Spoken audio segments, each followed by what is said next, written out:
In my first life, my fiancé Derek despised me for not being pure enough for the mixed colors in my flame. The day I gave birth, he couldn't even wait for me to get off the birthing bed before he burned me and my still crying baby to ash with a blast of black fire. As I died, I cursed him. In every life, may you die a miserable death. Then I was reborn from the ashes. In my second life, when I opened my eyes again, I was back to the day before my engagement. My fiancé, Derek Cole, was standing in my family's main tent, announcing in front of everyone that he was going to marry my sister, Mia. He had been reborn too. In our last life, he was a rising star among the pureblood dragons. He married me because my family and bloodline were just barely worthy of him. But later I gave birth to a child with markled scales and a dull, weak flame, a half-breed. He thought I had ruined him. He thought I had deceived him, so he killed us. Now he had come back to do it over, convinced that if he chose my pure-blood sister, he would get the perfect heir he wanted. What he didn't know was that the child Mia carried was a half-breed too. No, that's not right. Let him find out for himself. When I woke up, my chest still hurt. The feeling of fire burning straight through my ribs felt carved into my soul. It took me a full 10 seconds to realize I was still alive, still whole, still had a heartbeat. The animal hide stretched over the tent roof was the one Mother had brought back from the southern tribe last year. A totem pole stood in the center of the tent, carved all over with the marks of our ancestors. The basket of nearly withered healing herbs in the corner was still right where it had been. Everything was exactly as I remembered. Then I saw Derek. His gaze swept over the main tent, over my parents, over the shamans and chiefs present. Then it landed on me. That look was not the tenderness he had worn before our wedding in my last life. It was disgust, contempt. He came back too. Uncle, Auntie, I know this is wrong, but I can't form a bond with Olivia. The main tent fell silent for 1 second. Then whispers broke out, like a swarm of insects startled into flight. My father, Marcus, was one of the leaders of the Dragon Council. Say that again. Mia and I are together now. She's carrying my cub. Derek! You and Olivia have been promised to each other since childhood. Your blood compatibility is 92%. We tested it 3 times. You can't just break it off because you feel like it. Our parents arranged that engagement. I didn't choose it. He turned towards me. No, he walked towards me. In our last life, you humiliated me. This time, I won't make the same mistake. Olivia, I don't want to hurt you. I just can't marry someone who is... He paused. The entire main tent waited for him to say the word. I just can't take that risk. He didn't say it, but everyone understood. Bloodline, blood, purity. Those 3 words drifted through the family hall like ghosts. No one dared say them out loud, but everyone didn't know exactly what they meant. Everyone in the family knew my flame was the wrong color and the pattern of my scales was wrong. Since childhood, the elders had judged my bloodline as tainted. When I first awakened at 7, my flame was gold but streaked with red threads. That was not the color of a pure blood dragon. To my face, the elders called it potential, a possible mutation, a special gift. But in private, the word they used was half-breed. They just didn't dare say it to her face. I agree. What did you say? I said I agree. Article 17 of the Dragon Code. The party whose engagement is broken has the right to choose a spouse independently within 30 days. I want to invoke it. Do you understand what Article 17 means? It means you give up all family protection over your marriage. It means the spouse you choose will not be screened, will not be verified, and there will be no bottom line. I understand. I choose him. No one had ever paid attention to him. His eyes were a dark gold that belonged to no pure-blood dragon, a color mainstream society saw as the mark of a half-breed. Are you insane?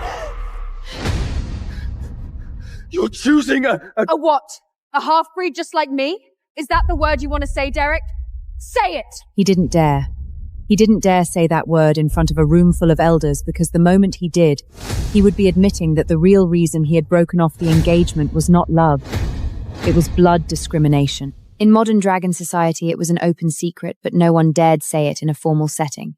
Everyone wore masks. Everyone spoke politely. Everyone stabbed each other in the back.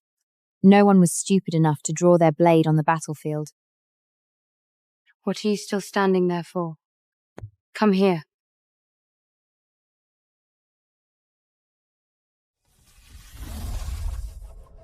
What's your name? Luke. Luke and I formed a bond. The process was simple. Go to the elders' hall, register, and have both parties sign the contract. No ceremony, no blessing, not even friends needed to be present. The fire basin at the registration office burned bright, and the animal hide scroll of the dragon code hung on the wall, yellowed with age, its edges curling. When I signed, Mia stood in the doorway. What do you think that half-breed of yours can give birth to? A lizard or a whole nest of snakes? My guess, yours will be much more interesting than mine. She didn't know what I knew, but she sensed it. After I signed, I set down the pen and walked past her without stopping. At the far end of the corridor, Derek stood to the side, staring hard at me. What do you know? I know you chose the wrong person. But don't worry, Derek. Your good days are far from over. It was only one phrase, but it carried so much. Last life. Killing intent, fear, and something I didn't recognize. Maybe despair. You killed me in our last life. In this one, I'm still alive. I saw a flicker of fear in his eyes. Not fear of me, not fear of power. It was fear of the fact that the woman knew everything. The fear that comes right before a secret is exposed. When I walked out of the elders' hall, Luke was leaning against a stone pillar in the corridor, rolling an old silver coin was badly worn, the image on its face almost impossible to see. All signed? All signed. What were you saying to them out there? Nothing, just saying hello.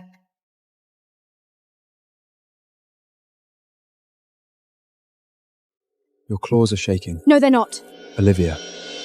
I said they're not. He simply took off his outer robe, carrying in the warmth of his fire and a scent I couldn't quite name. The robe was cold, metallic scent of pure blood dragons, but something wilder, something deeper, like forest after rain or charred wood. That night, we went back to Luke's tent together. He was warming beast milk by the fire pit. He said the midwife told him and needed to be nourished. His tent was small. Walls lied him I was been nearly bored. But everything was clean. Wooden bowls and anapple spoons were neatly stacked on the stone shelf, and there wasn't a speck of rust on his blade. Why were you willing to marry me? You want the truth? Hmm. Because you chose. You stood in the middle of the main tent with everyone watching, and you chose me. Just for that? Just for that.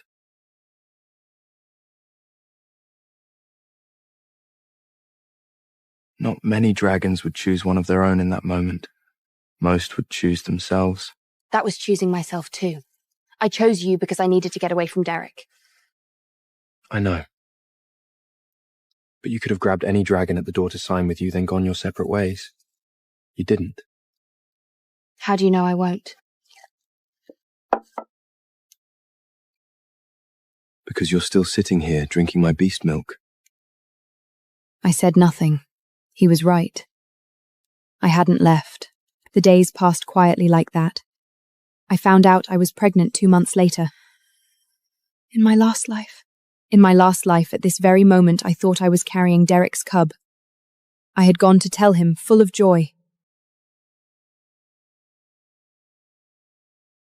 I hope you don't embarrass me again. His expression looked like he had already decided to throw it away before he even skinned it. Then I gave birth to a daughter with mottled scales and a flame so weak it was almost invisible.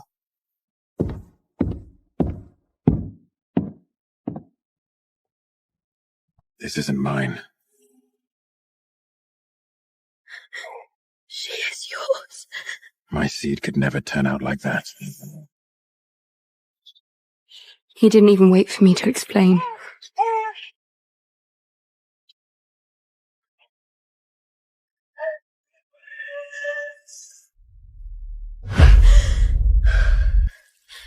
Olivia, you've been in the private tent for 20 minutes. Luke's expression changed. First confusion, then alertness, then something I didn't recognize. What's wrong? I handed him the pregnancy stone.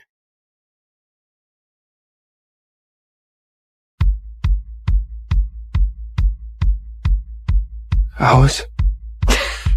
Who else's would it be? Not Derek's? Not Derek's.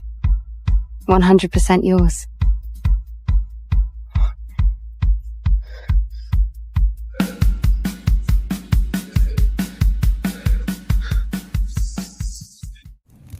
Are you happy? I don't know. But I'm thinking about something. What? Your last life. Why did Derek kill you? I froze. I hadn't told him. I had never told anyone about my last life. About that cub, about that fire, about the instant so sudden I didn't even have time to scream. The cub. Mottled scales, unstable flame. He thought it wasn't his. It wasn't his. It was. But that cub really didn't look pure blood. Olivia, have you ever considered something? What? A cub born from two mixed bloods may not be a mixed blood. What does that mean? He didn't answer. He only placed his claws over my lower abdomen. Within the black tongues of flame was a strand of gold I had never seen before. That gold was not the cold gold of the pure blood dragons. It was warmer, more like sunrise. Your cub. It isn't the same as the cub from your last life. What are you talking about? I'm saying you were robbed. Robbed? By who? Mia's due date was 3 weeks before mine. The news spread through the entire Dragon Council. Derek Cole was holding a bloodline witnessing ceremony for his first child, and he had invited every elder and noble. To put it plainly, he was showing off. Showing off that he had chosen the right woman, that his heir would be pure blood, that abandoning me had been such a brilliant decision. He wanted everyone to see that Derek Cole had not been dragged down by that half-breed, that Derek Cole's bloodline would continue, that Derek Cole was the winner. On the day of the ceremony, Luke and I stood at the very back of the hall. No one noticed us. No one wanted to notice us. I knew what he was thinking. He was thinking this was only the first step. There was a longer road ahead. One child wasn't enough. He wanted an entire tribe. My parents sat in the front row. Their seats had been assigned. No one cared whether they wanted to be there. To miss an occasion like this would be to openly oppose the Cole family. And my father's place on the council still needed Marcus Cole's vote. What do you think it'll be? Do you want the truth or the polite version? The truth. A turkey. Or a lizard. Or something worse.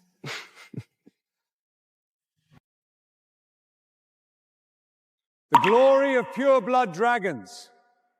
The future of the Cole family. The support of the clan. Every sentence was formulatical. Every gesture had been precisely calculated. Then the delivery room door opened. Marcus's smile froze on his face. The whole room went silent, every eye fixed on the white cloth, waiting for the midwife to uncover it.